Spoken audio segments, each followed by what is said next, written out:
এখানে অন্য দলের রাজনৈতিক বন্ধুরা যারা আছেন তাদের অবগতির জন্য আমি বলে যাই, সাহস থাকলে অন্য কোন দলের নেতারা এই ঘোষণা দেবেন।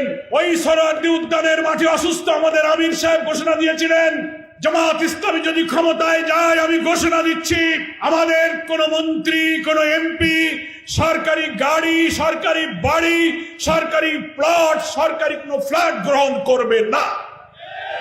বাংলাদেশের কোন দলের নেতাকে এই কথা বলতে পারবে?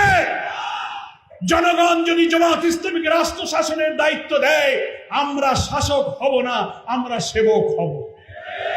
যারা এবার নতুন তোমরা ভোট দেবে, ছাত্র যুবকরা, নতুন বাংলাদেশ না গড়লে আমাদের নেতারা বলেছেন ওই চাঁদাবাজ, মস্তান, খুনি যারা বেবি স্ট্যান্ড থেকে, রিক্সা স্ট্যান্ড থেকে, বাদাম ব্যাপারীর কাছ থেকেও তারা চাঁদা তুলে খাইতেছে।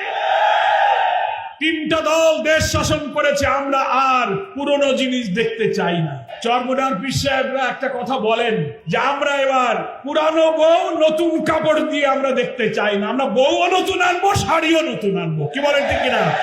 নতুন শাড়িতে পুরানো বউ চলবে না। অনেকরা এখন চেষ্টা করছেন পুরনো গ্লানি, অপরাধ, চাঁদাবাজি, মস্তানি, দুর্নীতি যারা চ্যাম্পিয়ন হয়েছিলেন, নতুন শাড়ি দিয়ে তারা সেই কদর্য চেহারা ঢেকে নতুন রূপে আসার চেষ্টা করছেন।